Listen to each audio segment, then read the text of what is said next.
ప్రియమైన సహోదరి సహోదరులారా, మీకు శుభవార్త.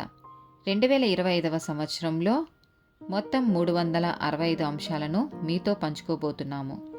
జనవరి 1వ తేదీ నుండి ప్రతిరోజు ఒక అంశము మరియు దానికి సంబంధించిన వాక్యమును పంచుకుంటాము. దయచేసి ఆ వాక్యములను వినండి, ధ్యానించండి మరియు ఆశీర్వదించబడండి. దయచేసి సబ్స్క్రైబ్ చేయండి మరియు మీ స్నేహితులతో పంచుకోండి. ధన్యవాదాలు.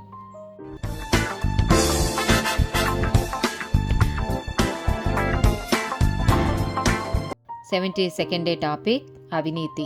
నిర్గమకాండము 23వ అధ్యాయము 8వ వచనం. లంచం తీసుకొనకూడదు. లంచం దృష్టి గలవానికి గురుడితనం కలగజేసి నీతిమంతుల మాటలకు అపార్థం చేయించును. కీర్తనల గ్రంథము 14వ అధ్యాయము 3వ వచనం. వారందరూ దారి తొలగి బొత్తిగా చెడియున్నారు. మేలు చేయువారెవరునూ లేరు, ఒక్కడైననూ లేడు.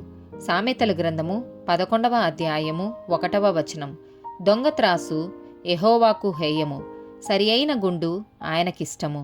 సామెతల గ్రంథము 29వ అధ్యాయము 4వ వచనం. న్యాయం జరిగించుట వలన రాజు దేశమునకు క్షేమం కలగచేయును. లంచములు పుచ్చుకొనువాడు దేశమును పాడు చేయును. మీకా గ్రంథము 7వ అధ్యాయము 3వ వచనం. రెండు చేతులతోనూ కీడు చేయ పూనుకుందురు. అధిపతులు బహుమానము కోరుదురు. న్యాయాధిపతులు లంచం పుచ్చుకొందురు. గొప్పవారు తమ మోసపు కోరికను తెలియజేయుదురు.